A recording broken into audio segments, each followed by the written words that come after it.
या welcome everyone to the channel learn for exam. My name is Abhishek. So जो हमारी quant की series चल रही थी सीमेट एग्जाम्स को लेकर, डेली के 20 क्वेश्चन, आज भी उसी को कंटिन्यू करेंगे। तो एक ही हमारा व्हाट्सएप नंबर है, काफ़ी सारे स्टूडेंट्स के पास है भी। अगर आपको कोई क्वेरीज हो तो इस नंबर पे व्हाट्सएप कर सकते हो फॉर फ्री रिसोर्सेज ऑल्सो। तो आज के फर्स्ट क्वेश्चन पे चलते हैं। तो देखो क्वेश्चन क्या बोल रहा है, the cost of 24 bananas and 56 orange की कॉस्ट गिवन है। 56 बनानाज एंड 24 ऑरेंज की कुछ ना कुछ कॉस्ट गिवन है। तो ये डायरेक्ट दिख भी रहा है किसका क्वेश्चन है, एक सिंपल इक्वेशन का क्वेश्चन है। लेट्स से अगर मैं बनाना की कॉस्ट को x एज्यूम करता हूँ, ऑरेंज की कॉस्ट को y एज्यूम करता हूँ, तो इक्वेशन बनाते हैं। क्या बनेगी, 24 बनानास 56 ऑरेंज की कॉस्ट कितनी गिवन है, 888 गिवन है। नेक्स्ट क्या बनेगी, 56 बनानास 24 ऑरेंज की कॉस्ट कितनी गिवन है, 792 गिवन है। और पूछा क्या उन्होंने, find the total cost of A banana and N orange, यानी कि एक बनाना और एक ऑरेंज की कॉस्ट पूछी, यानी कि x प्लस वाई हमसे पूछा है। तो अब देखो हमारे पास कितनी इक्वेशन है, दो इक्वेशन है, दो ही वेरिएबल एक्स एंड वाई। तो अब काफी सारे स्टूडेंट्स क्या करेंगे, यहाँ पे डायरेक्ट वो सब्सटीट्यूशन लगाने चले जाएंगे, यानी कि एक्स वाई की वैल्यू फाइंड आउट करने चले जाएंगे। बट इस वाले क्वेश्चन में देखो क्या है, इधर 24 है, इधर 24 आ गया, इधर 56 है, इधर 56 है। देखो सारे अगर आप दोनों इक्वेशन में x के कोफिशिएंट्स को ऐड करोगे, वो किसके बराबर बन रहा है, वो y के कोफिशिएंट्स के सम के बराबर बन रहा है। तो ऐसी इक्वेशंस को हम कैसे सोल्व करते हैं, दोनों इक्वेशन को ऐड करके हम सोल्व करते हैं। तो देखो करते हैं, 24x प्लस 56x कितना आएगा, 80x। 56y प्लस 24y कितना आएगा, 80y। दोनों सेम आ गए, 80 इन दोनों को ऐड करो कितना आएगा, 01680 ही आएगा। तो 80x प्लस 80y इक्वल में 1680, एक न्यू इक्वेशन आ गई। इधर से 80 कॉमन लेते हैं तो x प्लस वाई कितना आएगा, 1680। 0 से 0 कैंसिल आउट, 8 से 168 कैंसिल आउट करूंगा, कितना आएगा, ये 2 पे गया, ये 1 पे। तो x प्लस वाई की वैल्यू क्या आ गई, 21 आ गई। That is option D. और यही हमको निकालना था, x प्लस वाई की वैल्यू। अब देखो काफी सारे स्टूडेंट चले जाएंगे सब्स्टिट्यूशन निकालने, डेट्स ओके, बट वो काफी कॉम्प्लिकेटेड हो जाएगा। पहले आप x की वैल्यू निकालोगे, y की निकालोगे, दोनों को ऐड करोगे, और वो वैसे भी सोल्व नहीं हो रहा, काफी ज्यादा बड़े वेरिएबल्स गिवन है हमको इक्वेशन में। तो बस ये ध्यान रखना इस क्वेश्चन में, अगर वेरिएबल्स के कोफिशिएंट्स का सम किसी दूसरे वेरिएबल के कोफिशिएंट्स के सम के बराबर आ रहा है, तो उन इक्वेशन को कैसे सोल्व करना है, दोनों इक्वेशन को ऐड करके सोल्व करना है, काफी इजीली हो जाएगा। तो नेक्स्ट क्वेश्चन पे चलते हैं आज वाले। तो देखो इस क्वेश्चन में क्या बोल रहा है, the numerator of a fraction is 5 less than the denominator, यानी कि किसी फ्रैक्शन की बात कर रहा है। When 2 is added to both numerator and denominator then find the fraction. देखो फ्रैक्शन क्या होता है, a बाई बी की फॉर्म में होता है। फर्स्ट स्टेटमेंट में क्या गिवन है हमको, the numerator of a fraction 5 कम है। तो मैं ये भी बोल सकता हूँ जो डिनोमिनेटर होगा 5 ज्यादा होगा, तो फ्रैक्शन कुछ इस फॉर्म का होना चाहिए। ठीक है, इक्वेशन बनाते हैं। नेक्स्ट स्टेटमेंट क्या बोल रहा है, when 2 is added to both n and d then the fraction becomes 1/2। तो देखो अगर मैं न्यूमरेटर में 2 ऐड करता हूँ यही आएगा, अगर मैं डिनोमिनेटर में 2 ऐड करता हूँ यही आएगा, और इसकी वैल्यू किसके बराबर गिवन है, 1/2 के बराबर गिवन है। तो सोल्व करते हैं क्रॉस मल्टीप्लाई करके, तो ये आएगा मेरा क्रॉस 2a प्लस 4 इक्वल में a प्लस 7। सोल्व करोगे तो a की वैल्यू क्या आ जाएगी, 3। तो इस वाले में पुट कर दो, यही फ्रैक्शन था, a की जगह पे 3 डालूंगा, 3/3 प्लस 5 डेट इज 3/8। आंसर क्या होगा हमारा, ऑप्शन डी। तो ये तो क्या हो गया, बिल्कुल एक बेसिक हो गया अगर हमको स्टेटमेंट से करना। देखो अगर फ्रैक्शन वाले क्वेश्चन एग्जाम में आते हैं, सबसे बेस्ट वे क्या है, 1/1 हम किससे करेंगे, ऑप्शन से क्रॉस वेरीफाई करेंगे। लेट्स से मेथड 2, अगर मैं ए ऑप्शन की बात करता हूँ, फ्रैक्शन क्या गिवन है, 6/13।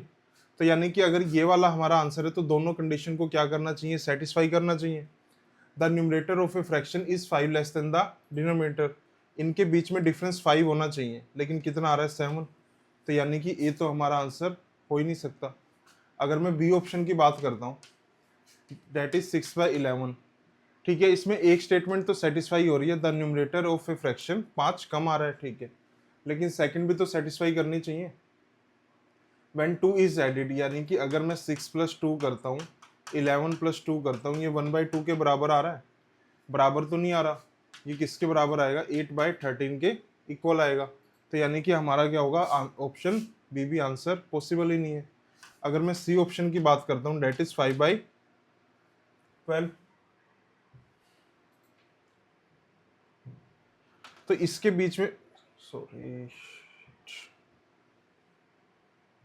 5/12, तो इनके बीच में भी डिफरेंस 5 होना चाहिए, यहाँ तो 7 आ रहा है, तो यानी कि सी ऑप्शन भी आंसर नहीं हो सकता। आंसर क्या होगा हमारा ऑप्शन डी, एक ही ऑप्शन बचा है।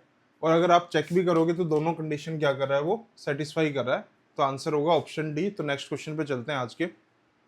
चलो देखते हैं इस वाले क्वेश्चन को क्या बोल रहा है। मिस्टर मोहक spend 18% of his monthly income this, यानी कि 18% कहाँ पे स्पेंड होती है, हाउस रेंट में। 26% कहाँ पे खर्च होती है, फूड पे। 12% कपड़ों पे खर्च होती है। जो जो गिवन है मैं लिखता जा रहा हूँ। 8% किस पे है, एजुकेशन पे है। 6% ट्रैवलिंग पे है। And 18% of his income on medicine पे। और बाद में उसको कितने बचते हैं, 1800 बचते हैं। तो देखो एक पर्सन की अपने आप की इनकम खुद में कितनी होगी, 100% होगी। और यानी कि इतना खर्च करने के बाद भी उसको कितने की सेविंग होती है, 1800 के बराबर होती है। तो ये देख लेते हैं ये टोटल कितने परसेंट आ रहा है। 18 + 26 44, 44 + 12 56। ये कितना आ रहा है, 8 + 6 14, 14 + 18 कितना आ रहा है, 32। तो 56 + 32 कितना हो गया, डेट इज 88। तो यानी कि जो टोटल स्पेंड वो कर रहा है, कितने परसेंट ऑफ हिज इनकम कर रहा है, 88% कर रहा है। अगर उन्हें 88% स्पेंड किया तो बच कितना रहा होगा, 12% बच रहा होगा। और 12% किसके बराबर आएगा, वो 1800 के बराबर आएगा। तो इट मीन्स 12% की वैल्यू कितनी है, 1800। तो अगर 12% है 1800, तो 1% कितना होगा, 1800 डिवाइड बाई 12। अगर सोल्व करोगे ये आएगा 150। और हमको क्या फाइंड आउट करना, what is the total monthly expenditure on education and medicine together. तो एजुकेशन पे वो 8% खर्च कर रहा है, मेडिसिन पे 18%। तो 8 + 18 यानी कि वो 26% अपना खर्च कर रहा है, जो कि हमारा आंसर होगा। अगर देखो 1% कितना है, 150। 26% कितना होगा, 150 इंटू 26। फर्दर सोल्व करोगे तो कितना आएगा, ये 3900। तो यानी कि आंसर क्या होगा हमारा, ऑप्शन डी, यानी कि मेडिसिन एंड एजुकेशन पे टोटल एक्सपेंडिचर कितना आ रहा है उसका, 3900 आ रहा है। तो नेक्स्ट क्वेश्चन पे चलते हैं आज के। तो देखो ये क्वेश्चन क्या बोल रहा है, 30 litre of A salt and water solution contains 10% salt. यानी कि एक सोल्यूशन है 30 लीटर का, उसमें क्या है, 10% सोल्ट है। तो 30 लीटर का 10% कितना आएगा, 3 लीटर आएगा। तो यानी कि उसमें 3 लीटर क्या है, सोल्ट है, तो बाकी सारा क्या होगा, उसमें पानी होगा। 27 लीटर क्या है, उसमें वाटर है। आगे क्या बोल रहा है, the water in the solution is evaporated and as a result the solution of, यानी कि अब उसमें इतने % का सोल्ट है। देखो जब इवेपोरेशन होगा तो सिर्फ पानी कम होगा, यानी कि ये वाला पार्ट क्या रहेगा हमारा, कांस्टेंट रहेगा। ठीक है, अगर आफ्टर इवेपोरेशन देखते हैं, यानी कि उसमें 3 लीटर तो सोल्ट रहेगा ही रहेगा, वो तो कुछ चेंज आएगा नहीं, क्योंकि ये वाला पार्ट क्या है हमारा, कांस्टेंट है। पानी में कुछ चेंज आएगा, लेट्स से, यानी कि ये वाला पानी कुछ चेंज होके कुछ ना कुछ कम हुआ होगा। अब ये क्या बोल रहा है कि यानी कि अब सोल्ट कितना हो गया हमारा, 37.5% हो गया। तो यानी कि 37.5% की वैल्यू कितनी है, 3 लीटर के बराबर है।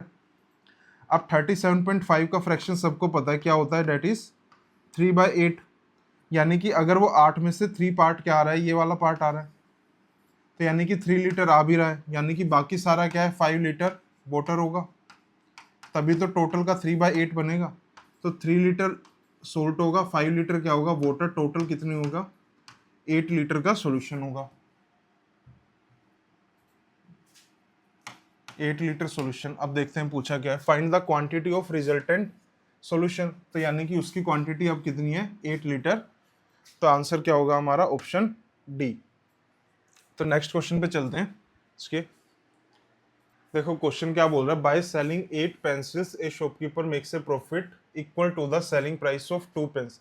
अब देखो इसमें काफी सारे स्टूडेंट्स क्या करते हैं, वो बोलते हैं 2 पेन का प्रॉफिट है, किस पे है, 8 पेन्स पे प्रॉफिट है। वो डायरेक्ट क्या करेंगे, 2/8 इंटू 100, आंसर निकाल देंगे 25%, जो कि टोटली गलत है इस क्वेश्चन में।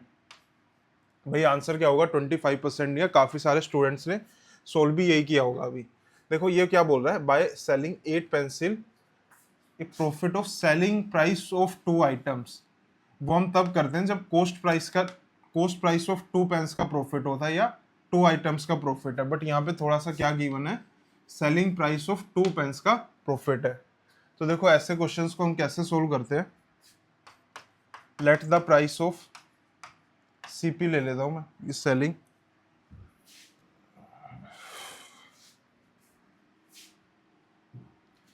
Let the selling price of one item, यानी कि एक आइटम के सेलिंग प्राइस क्या है, या तो आप 1 एज्यूम कर लो या 100 एज्यूम कर लो। मैं जनरली 100 करता हूं, तो यहाँ भी 100 कर रहा हूं।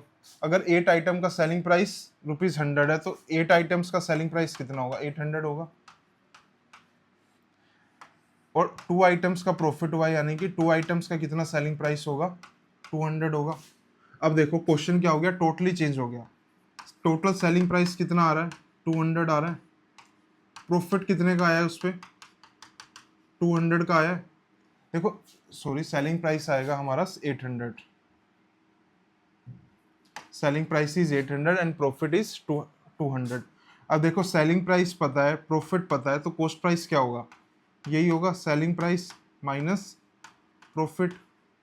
किसके बराबर आएगा ये, 800 माइनस 200 डेट इज 600। देखो अब यानी कि कॉस्ट प्राइस कितना आ रहा है हमारा, 600 आ रहा है, सेलिंग प्राइस कितना आ रहा है, 800 आ रहा है। अब हम अपना क्या निकाल सकते हैं, प्रॉफिट परसेंटेज सोल्व कर सकते हैं। तो अब देखते हैं प्रॉफिट परसेंटेज क्या आएगा। कितने का प्रॉफिट है, 200 का प्रॉफिट है, 200 किस पे है, हमेशा कॉस्ट प्राइस पे आता है, इनटू 100।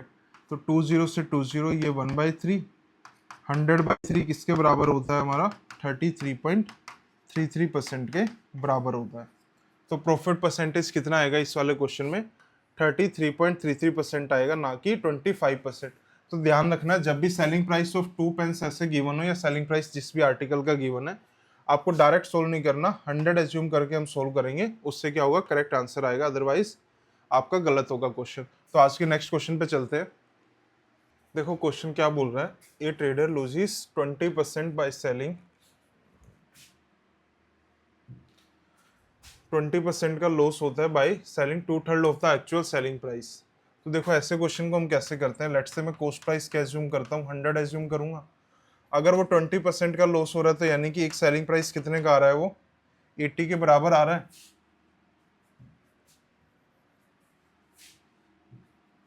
तो यानी कि वो सेलिंग प्राइस 80 के बराबर आ रहा है अगर मैं 20% लॉस की बात करता हूँ, और वो किसके बराबर है, 2/3 of the actual selling price के बराबर है। तो यानी कि 80 किसके बराबर है, 2/3 ऑफ एक्चुअल सेलिंग प्राइस के बराबर है। तो सेलिंग प्राइस आ जाएगा, इससे सोल्व करते हैं, 2 से 80 40 पे कैंसिल आउट, तो सेलिंग प्राइस कितना आ गया, 40 इंटू 3 डेट इज 120। तो कॉस्ट प्राइस हमको पता है, सेलिंग प्राइस कितना आ गया, 120 आ रहा है। तो डायरेक्ट दिख जाएगा कितने परसेंट का प्रॉफिट आ रहा है, 20% का प्रॉफिट आ रहा है, डेट इज ऑप्शन ए। तो नेक्स्ट क्वेश्चन पे चलते हैं। देखो क्वेश्चन में क्या पूछा है, the total amount on a sum of, यानी कि कुछ सम लेंड किया हमने 20% पर एनम पे, और इंटरेस्ट क्या है, कंपाउंडेड हाफ ईयरली है। देखो अगर मैं बोलता हूँ 20% per annum compounded half yearly जो गिवन है, इसका मतलब क्या है, साल में लगेगा तो इंटरेस्ट कितना, 20% ही, पर 2 बार लगेगा। यानी कि अगर लेट्स से फर्स्ट 6 मंथ्स के लिए कितना लगेगा, 10% लगेगा, नेक्स्ट 6 मंथ्स के लिए कितना लगेगा, 10% लगेगा। तो ओवरऑल ईयर के लिए क्या आता है, इन दोनों का सक्सेसिव आता है। हमें पता है 10% इंक्रीज 10% इंक्रीज का सक्सेसिव कितना आता है, 21% इंक्रीज के बराबर है। यानी कि अगर वो बोल रहे हैं 20% per annum compounded half yearly, तो एक साल का इंटरेस्ट कितना आ गया, वो 21% के बराबर आ गया। तो देखो अब 20,000 पे इंटरेस्ट लग रहा है, तो अमाउंट कितना आएगा, या हमारा जो आंसर आएगा एक साल के बाद कितना होगा, 20,000 पे कितने परसेंट का इंक्रीज होगा, 21% का इंक्रीज होगा। तो 1 + 21 बाय में 100, तो सोल्व करेंगे कितना आएगा, 20,000, फर्दर 1 to 1 बाय में 100, 20 से 20 कैंसिल आउट, सोल्व करोगे तो ये कितना आएगा, 24,200 आएगा, डेट इज ऑप्शन बी।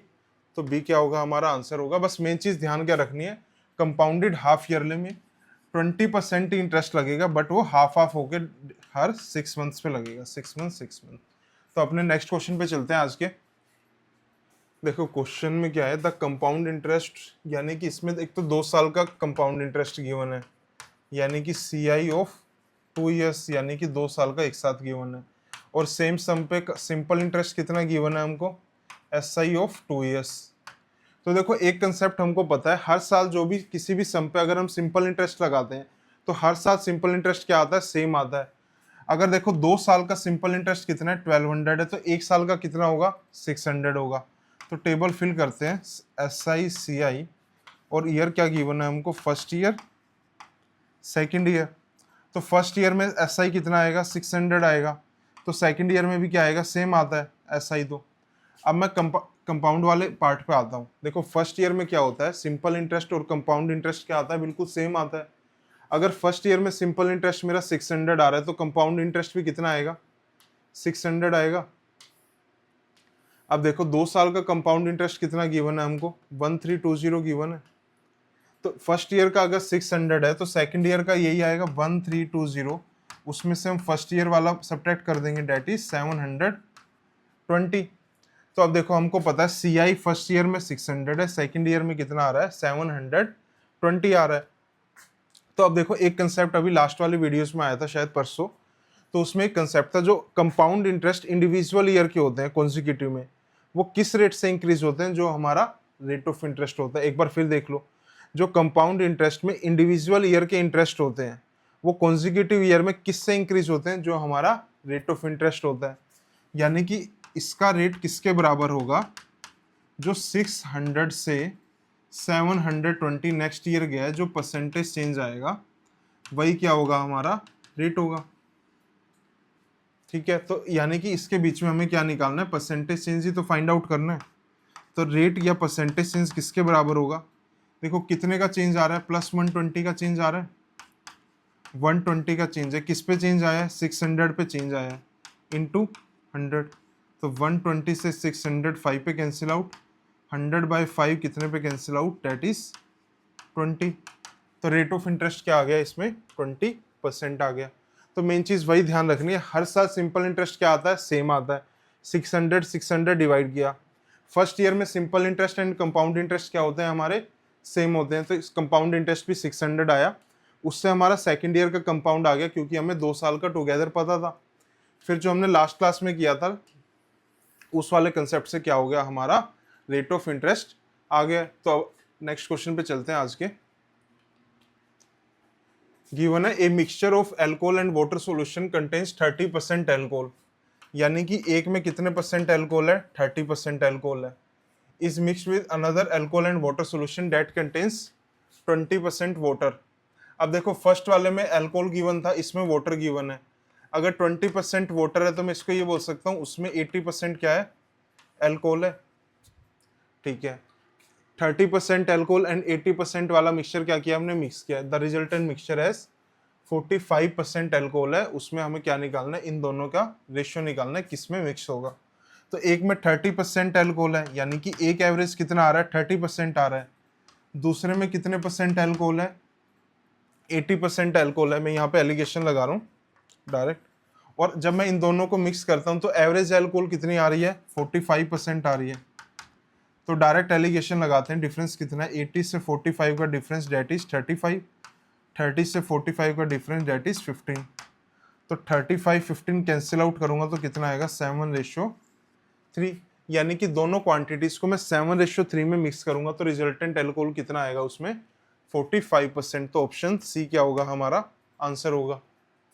तो आज के नेक्स्ट क्वेश्चन पे चलते हैं। ठीक है, देखते हैं इस वाले क्वेश्चन को क्या बोल रहा है। 14 man can complete a piece of work in 54 days 7 hours a day। In how many days 28 man complete the same work by 9 hours a day। तो देखो कल वाली वीडियो में क्वेश्चन किया था जिसमें हमने क्या इक्वेट किया था, M1T1 equal to M2T2। But यहाँ पे क्या है, एक आवर्स वाला एक्स्ट्रा ऐड हो गया, तो हम क्या करेंगे, आवर्स को और मल्टीप्लाई कर देंगे। तो मैं डायरेक्ट क्वेश्चन पे जा रहा हूँ, बिल्कुल सिमिलर वाला क्वेश्चन हम लास्ट वीडियो में कर चुके हैं। तो क्या मैन कितने गिवन है स्टार्टिंग में, 14 M1, 14 man 54 days into 7 hours से डे, किससे इक्वेट करेंगे, 28 मैन। डेज हमको फाइंड आउट ही करना है, तो लेट से मैं एन डेज ले लेता हूँ, इंटू 9 hours से डे। तो सोल्व करते हैं, 9 से 54 6 पे कैंसिल आउट, 7 से 28 4 पे कैंसिल आउट, 4 6 पे 2 पे cancel out and 2 14 that is 7। तो n कितना आ गया यहाँ पे 21 डेज। बिल्कुल सिमिलर क्वेश्चन हमने लास्ट वाली वीडियो में किया था, तो आंसर होगा इसका ऑप्शन ए। तो नेक्स्ट क्वेश्चन पे चलते हैं। तो देखो क्वेश्चन क्या बोल रहा है, two inlets pipe can fill a tank in 6 hours and 12 hours each. यानी कि इनलेट्स पाइप है, लेट्स से पाइप P1 क्या करती है 6 आवर्स में टैंक को फिल करती है, पाइप P2 जो कि इनलेट ही है वो भी 12 आवर्स में फिल करती है, यानी कि ये दोनों पाइप इनलेट पाइप्स हैं। नेक्स्ट एक आउटलेट पाइप गिवन है, outlet pipe can empty the full tank in 8 hours. तो मैं उसको एज्यूम कर लेता हूँ P3 जो कि आउटलेट पाइप है, यानी कि जिससे पानी बाहर आ रहा है। कितना है उसमें टाइमिंग 8 आवर्स गिवन है। In how much time can the tank be filled if the two inlet pipe, यानी कि सारी की सारी पाइप्स ओपन हो। तो देखो सबसे पहले क्या करते हैं हम टोटल वर्क डन एज्यूम करते हैं, और टोटल वर्क डन क्या एज्यूम करते हैं, इनका इसका एलसीएम 6 12 एंड 8 का एलसीएम कितना आएगा 24। ठीक है, अगर मैं स्पीड की बात करता हूँ, स्पीड ऑफ पाइप 1 24 वर्कर, ये कितने टाइम में 6 आवर्स में, तो 24 बाय में 6 डेट इज 4 आएगा। अगर मैं सेम SP2 निकालता हूँ, speed of pipe 2 24 divide by 12 कितना आएगा 2 आएगा। अगर मैं स्पीड ऑफ पाइप 3 की बात करता हूँ 24 डिवाइड बाई 8, बट एक चीज का ध्यान रखना, ये दोनों क्या थी इनलेट पाइप थी, और ये क्या आउटलेट पाइप। आउटलेट पाइप का हमेशा स्पीड हम किस में लेते हैं नेगेटिव में लेते हैं, डेट इज -3। अब क्वेश्चन में क्या बोल रहा है, अगर मैं तीनों पाइप को एक साथ ओपन करता हूं तो मेरे को कितना टाइम लगेगा टैंक को फिल करने में। अगर तीनों पाइप एक साथ फिल है तो तीनों की स्पीड क्या आएगी टुगेदर आएगी, speed of P1 SP2 and SP3 that is 4 + 2 - 3, यानी कि ये किसके बराबर 4 + 2 6 - 3 डेट इज 3। यानी कि हमारी तीनों की टुगेदर स्पीड कितनी आ रही है 3 आ रही है, और वर्क डन कितना है अभी भी 24। तो टाइम कितना आएगा, यानी कि रिक्वायर्ड टाइम जो भी आएगा 24, स्पीड कितनी आ रही है 3 डेट इज 8 आवर्स। यानी कि टाइम कितना लगेगा अगर तीनों पाइप एक साथ ओपन होंगी तो 3 आवर्स का टाइम लगेगा। तो नेक्स्ट क्वेश्चन पे चलते हैं अपने आज के। देखो इस क्वेश्चन से पहले मैं एक डायरेक्ट कंसेप्ट बता देता हूँ। लेट्स से ये वाला पॉइंट ए है और ये पॉइंट बी है। तो अगर मैं एज्यूम करता हूँ कि एक पर्सन है, लेट्स से यहाँ पे वो 1 किलोमीटर पर आवर की स्पीड से बी पॉइंट पे जा रहा है, तो ए से बी पे गया, और उसके बाद वो पर्सन क्या कर रहा है बी पॉइंट से बी किलोमीटर पर आवर की स्पीड से ए पे रिटर्न आ रहा है। तो यानी कि ए से जब वो जा रहा है बी पे 1 किलोमीटर पर आवर, बी से जब वो आ रहा है ए पे तो 20 किलोमीटर पर आवर, और इसकी हमें क्या निकालनी है एवरेज स्पीड निकालनी है। तो देखो इसका एक डायरेक्ट फॉर्मूला आता है, डेट इज 2AB/A+B के इक्वल। यानी कि अगर ए पॉइंट से वो बी पे जा रहा है किसी ए स्पीड से और रिटर्न आ रहा है वो बी स्पीड से, तो उसकी एवरेज स्पीड क्या होगी 2AB/A+B होगी। तो ठीक है, अब हमारे क्वेश्चन पे वापस आते हैं। देखो इसमें क्या गिवन है, a cyclist travel a certain distance A B at 30 kilometre per hour and B at 60 kilometre. तो सेम कुछ ऐसा ही गिवन है, ये पॉइंट मैं ए एज्यूम कर रहा हूँ, ये बी कर रहा हूँ। जब वो साइक्लिस्ट जा रहा है, लेट्स से किसी साइकिल पे जा रहा है, जब ए से बी जा रहा है तो उसकी स्पीड क्या है 30 किलोमीटर पर आवर है, और रिटर्न किससे आ रहा है वो वापस बी ए पे 60 किलोमीटर पर आवर से जा रहा है। और सेम इन्होंने क्या पूछा, find the average speed of whole journey. तो हमारे पास क्या था डायरेक्ट फॉर्मूला था क्या 2AB/A+B, तो वही अप्लाई करते हैं। तो एवरेज स्पीड क्या होगी 2 ए की वैल्यू 30, बी की वैल्यू कितनी है 60/30 प्लस में 60। तो फर्दर सोल्व करते हैं, 2 × 30 × 60 डिवाइड बाय में 90, 30 + 60 डेट इज 90। तो 0 से 0 कैंसिल आउट, 3 से ये 3 पे कैंसिल आउट, 360 20 पे कैंसिल आउट, तो 20 × 2 कितना आएगा 40 किलोमीटर पर आवर। तो एवरेज स्पीड कितनी आ रही है हमारी 40 किलोमीटर पर आवर। काफ़ी सारे स्टूडेंट्स गलती क्या करते हैं इसमें, वो डायरेक्ट निकाल देते हैं let's say A+B divide by 2, जो कि नहीं होता इस वाले केस में। अगर आप सोल्व करोगे आंसर क्या होता है हमेशा 2AB/A+B।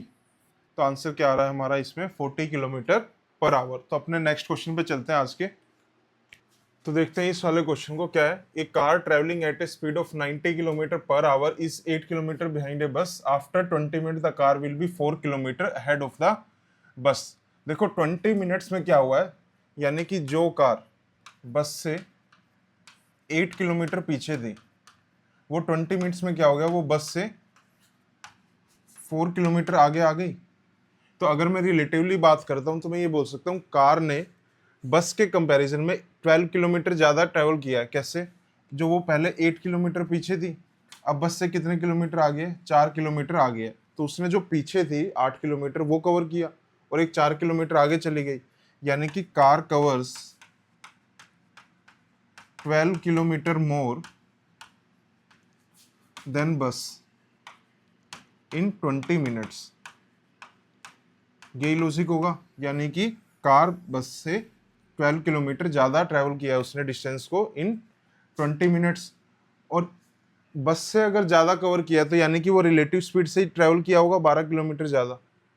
अब देखो कार इधर मूव कर रही है, लेट से बस भी इधर मूव कर रहा है, तो सेम डायरेक्शन आएगी, तभी तो कार क्या करेगी, बस को ओवरटेक करके आगे जाएगी। तो यानी कि कार की स्पीड कितनी गिवन है हमको, 90 किलोमीटर पर आवर गिवन है। इसकी स्पीड लेट से मैं एक्स एज्यूम करता हूँ, और रिलेटिव स्पीड क्या होगी इनकी, 90 माइनस एक्स होगी। अगर सेम डायरेक्शन में तो हम क्या लेते हैं, डिफरेंस लेते हैं स्पीड का। अब इस स्पीड से 20 मिनट्स में कितना डिस्टेंस कवर होता है, 12 किलोमीटर डिस्टेंस कवर होता है। तो अगर मैं बात करता हूँ यानी कि 90 माइनस एक्स की स्पीड से 20 मिनट्स में, अगर देखो यहाँ पे स्पीड किस में गिवन है, किलोमीटर पर आवर में, आंसर भी हमारे किस में, किलोमीटर पर आवर में, तो टाइम किस में लेंगे, आवर में। तो 20 मिनट्स कितने होंगे, 20/60 आवर होंगे। और कितना डिस्टेंस कवर होता है इससे, 12 किलोमीटर। तो सोल्व करते हैं, डेट इज 1/3। तो 90 माइनस एक्स किसके बराबर आएगा, 12 इंटू 3 डेट इज 36। तो x किसके बराबर आएगा, 90 माइनस 36 इक्वल में 54 किलोमीटर पर आवर। तो बस की स्पीड क्या आ गई, 54 kilometre per hour, that is option D. तो नेक्स्ट क्वेश्चन पे चलते हैं आज के। चलो देखते हैं इस वाले क्वेश्चन को क्या है। A train crosses a platform of 480 metre in this time, 540 metre in this time, what is the length of the train.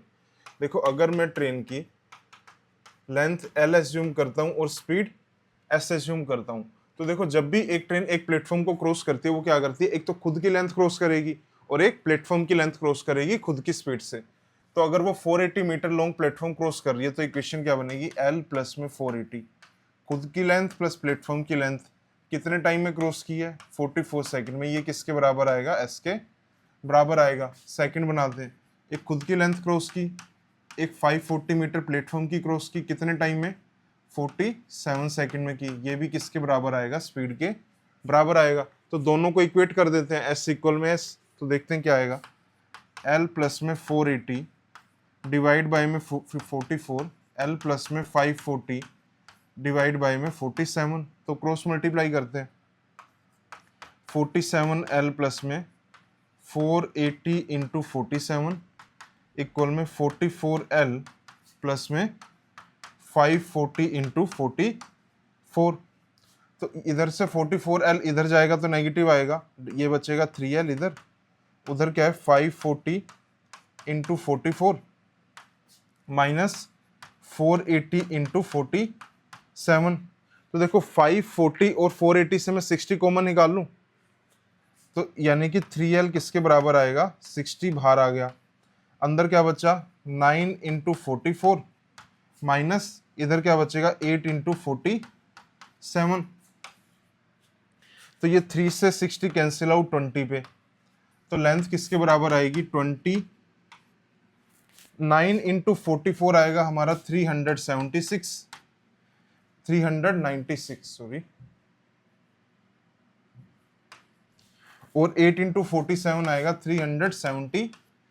तो 20 इंटू इनका डिफरेंस 20 इंटू 20 कितना आएगा 400 मीटर। तो लेंथ ऑफ द ट्रेन कितनी आ गई 400 मीटर। तो नेक्स्ट क्वेश्चन पे चलते हैं अपने। क्या बोल रहा है question, in triangle A B given है, BC गिवन है, AC की x है, what is the range of x। ठीक है, अगर मैं एक ट्रायंगल लेता हूँ A B C, A B कितना गिवन है 5 गिवन है, बी सी कितना गिवन है 10 है, और इस वाले लेंथ की क्या निकालनी है, रेंज निकालनी है। देखो अभी शायद लास्ट टू लास्ट क्लास में एक कंसेप्ट आया था ट्रायंगल में, sum of any two sides of triangle are always greater than the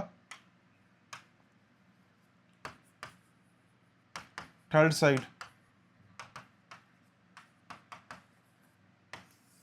और इस पर डायरेक्ट क्वेश्चन 2-3 बार आ भी चुका है सीमेट में, sum of any two side of triangle are always greater than the third side. तो अब रेंज निकालते हैं। ए बी कितना है 5 गिवन है, बी सी कितना है 10 गिवन है, और ये कितना हो गया x हो गया। देखो अगर x सबसे छोटा है, मतलब x अगर 10 से छोटा है, तो इन दोनों का सम किससे ज्यादा होना चाहिए, 10 से ज्यादा होना चाहिए। तो एक तो ये बन रहा है 5 प्लस एक्स किससे ज्यादा होगा, 10 से ज्यादा होगा, प्लस 5 इधर जाएगा तो नेगेटिव, x किससे बड़ा आएगा, एक तो हमारा 5 से बड़ा आएगा। ठीक है, एक मैं दूसरा केस एज्यूम कर रहा हूं जिसमें x क्या है, सबसे बड़ी लेंथ है, तो यानी कि दो छोटी वाली लेंथ क्या होगी 10 एंड 5। तो 10 एंड 5 किससे बड़ी होनी चाहिए, हमेशा x से बड़ी होनी चाहिए, यानी कि 10 प्लस 5 हमेशा किससे बड़ी होगी, x से बड़ी होगी। तो x क्या होगा, हमेशा 15 से कम होगा, और 5 से क्या होगा, ज्यादा होगा। तो अब ऑप्शंस पे चलते हैं कि ऐसा कौन सा ऑप्शन है जो 5 से ज्यादा और 15 से कम है। तो एक ही ऑप्शन है, डेट इज ऑप्शन सी। तो आंसर क्या होगा, ऑप्शन सी। देखो क्या गिवन है, पी नहीं आएगा। The bisector of angle B C of triangle. तो सबसे पहले क्या करते हैं, एक ट्रायंगल बना देते हैं ए बी सी, और गिवन है बी सी के जो एंगल बाइसेक्टर हैं किस पॉइंट पे मिलते हैं, ओ पॉइंट पे मिलते हैं। ठीक है, ये angle bisector, if the angle B O C में हमको गिवन है angle B O C is 120 degree, और ये वाला एंगल हमको क्या करना है, फाइंड आउट करना है। तो देखो एक प्रॉपर्टी होती है एंगल बाइसेक्टर के मीटिंग पॉइंट को हम क्या बोलते हैं, इन सेंटर बोलते हैं। यानी कि जो ये ओ पॉइंट है ये इन सेंटर है इस ट्रायंगल का।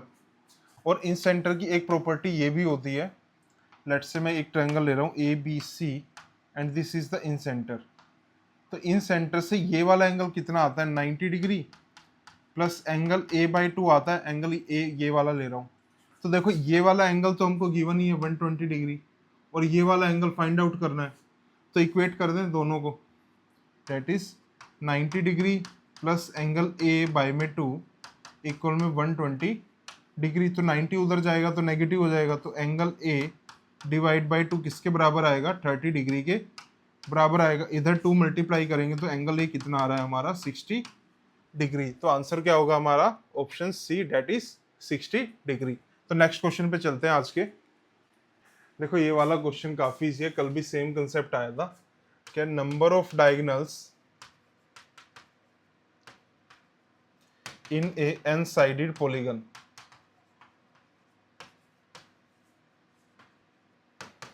किसके बराबर होते हैं, n into n minus 3 divide by में 2। बस इसमें क्या करना है, आपको n की जगह पे 8 पुट करना है, आंसर आ जाएगा। तो करते हैं 8 इंटू 8 माइनस 3 डिवाइड बाई में 2।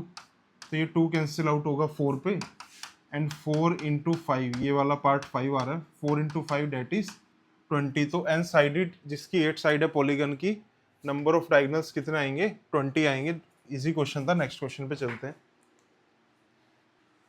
चलो देखते हैं। In an AP the sum of the 12 and 15 term किसके बराबर गिवन है, 6, 11 एंड 13 टर्म के बराबर गिवन है, और कुछ और पूछा है इन्होंने, कौन सी टर्म 0 होगी। देखो एक पता है हमको, nth टर्म क्या होती है, a प्लस में n-1d होती है। a is the first term and d is the common difference, n is the term. तो देखो अगर मेरे को t3 लिखना है, वो किसके बराबर आता है हमारा, a प्लस 2d आएगा। अगर मेरे को t15 लिखना है, वो किसके बराबर आएगा, a प्लस 14d के बराबर आएगा। ठीक है, अगर मेरे को t6 लिखना है, वो किसके बराबर आएगा, a प्लस 5d के बराबर आएगा।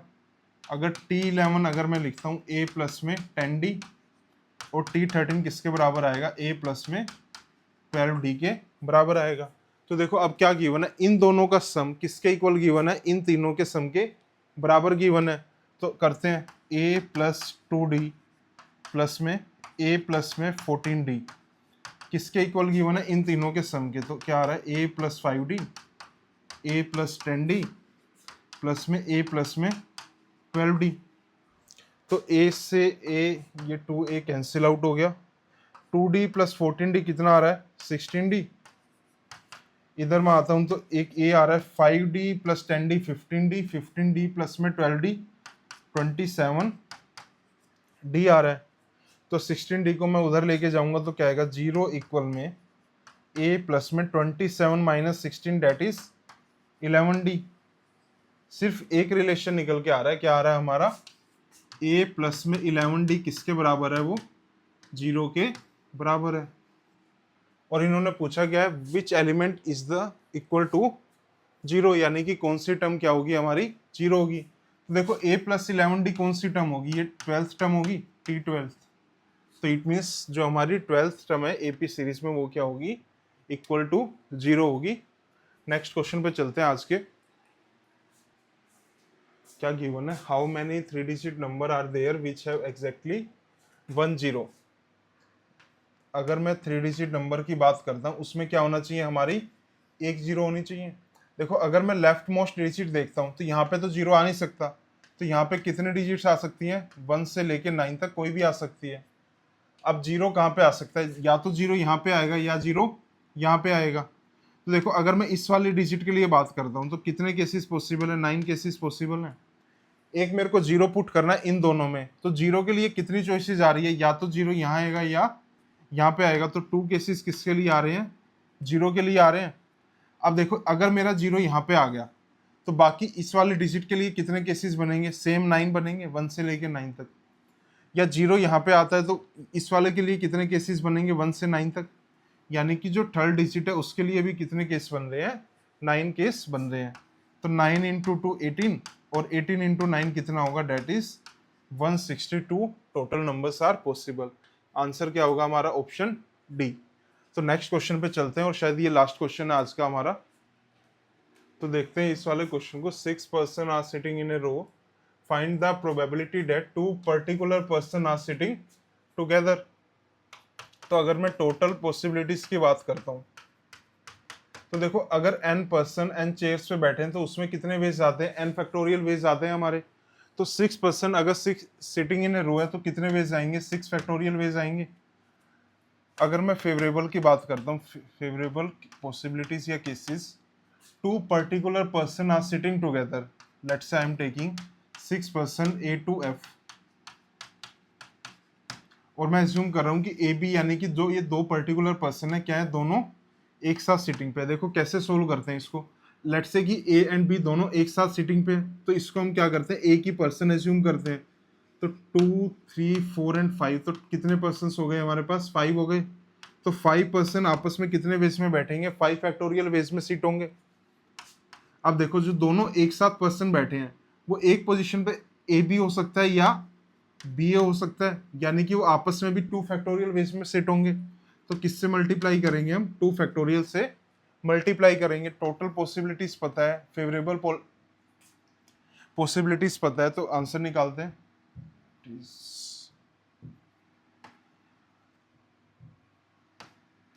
तो रिक्वायर्ड प्रोबेबिलिटी क्या होगी, 5 factorial into 2 factorial divide by में 6 फैक्टोरियल। तो 5 फैक्टोरियल से 6 फैक्टोरियल कैंसिल आउट होगा 6 पे। 2 फैक्टोरियल की वैल्यू 2 ही होती है, डिवाइड बाई में 6, तो 2/6 कैंसिल आउट होगा किस पे, 1/3 पे। तो आंसर क्या होगा हमारा ऑप्शन बी। तो शायद लास्ट क्वेश्चन था इसका। यस, तो एक ही हमारा व्हाट्सएप चैनल है, अगर आप ज्वाइन करना चाहो, फ्री क्विजेज आपको हैं, सारे जो हमारे अपडेट्स होंगे डायरेक्ट आपके पास आते रहेंगे। ऑलरेडी 5000 प्लस स्टूडेंट्स ज्वाइन भी कर चुके हैं। एक ये वही व्हाट्सएप नंबर है जो स्टार्टिंग में आया था। अगर आपको इस वाली क्लास की PDF चाहिए हो या कोई भी सिलेबस के रिगार्डिंग कोई इंक्वायरी हो तो आप इस पर व्हाट्सएप कर सकते हैं। और अगर आप शायद लास्ट तक देख रहे हैं तो thank you for watching the video.